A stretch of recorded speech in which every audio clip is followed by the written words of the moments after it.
এই এই পরিস্থিতির জন্য যারা দায়ী, এই জন্য কিন্তু আমি একটা কয়েকজন আপনারা জানেন যে কী করা হয়েছে, সাসপেন্ড করা হয়েছে, কাউরে অ্যাটাচ করা হয়েছে এবং একটা ইনকোয়ারি কমিটি করা হয়েছে। ইনকোয়ারি কমিটিতে মনে হয় 3 দিন কার্য দিবসের ভিতরে মানে তাদের রিপোর্টটা সাবমিট করতে বলা হয়েছে এবং ওই রিপোর্ট সাবমিট করার পরেই যারা এটার জন্য দোষী তাদের এগেস্টে আইনানুগ ব্যবস্থা নেওয়া হয়। আমাদের কাছে এরকম কোনো নিষেধাজ্ঞা পাঠাইছে কিনা আমি জানি না। বিভিন্ন মিডিয়া ছাপা হয়েছে, বিভিন্ন মিডিয়ায় তো অনেক সময় ভাই আপনি অনেক কথা একটা শোনেন, অনেক কথা বলেন, কিন্তু আমার কাছে এই ব্যাপারে কোনো কিছু নাই। আপনি যেহেতু বললেন আমি আবার ইনভেস্টিগেশন করি।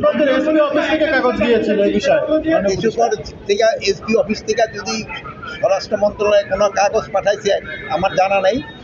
এই জন্য কিন্তু একটা ইনকোয়ারি কমিটি করা হয়েছে, যেহেতু ইনকোয়ারি কমিটিটা এটা পুঙ্খানুপুঙ্খানু দেখে এটার বিরুদ্ধে একটা আইনানুগ ব্যবস্থা নেওয়ার জন্য বলবে এবং এটার জন্য যারা দোষী তারা কেউ আইনের আওতায় তাদের শাস্তি পেতেই হবে।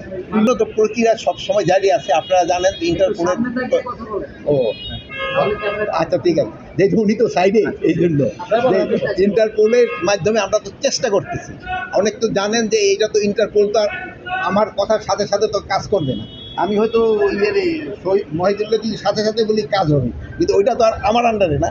ওইটা তারা সময় হয়তো তারা তাদের আইন কানুন মতো তারা ব্যবস্থা নেয়। আপনারা ব্যবস্থা নিয়ে সাধারণ মানুষের যেন দুর্ভোগ না হয় এই জন্য কিন্তু আপনারাও ব্যবস্থা করতে, সবাই কিন্তু আপনারাও সচেতন করতে পারেন।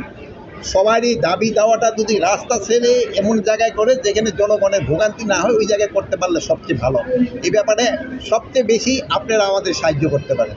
আপনারা যদি জনগণকে সচেতন করেন এবং যারা তাদের দাবি দেওয়াগুলি আমি অযৌক্তিক কারণে বলবো না, তাদের যদি যৌক্তিক দাবি থাকে প্রপার জায়গায় করলে সবচেয়ে ভালো। এখন দেখছেন যে তারা কিন্তু প্রথমে এক জায়গায় যেখানে বলার পরে তারা কিন্তু শিফট করে গেছে অন্য জায়গায়।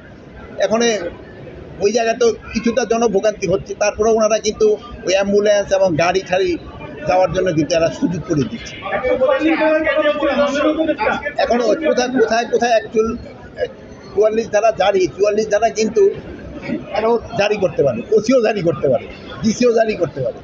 এখন কোথাও 44 ধারা জারি আমি এই মুহূর্তে বলতে পারবো না।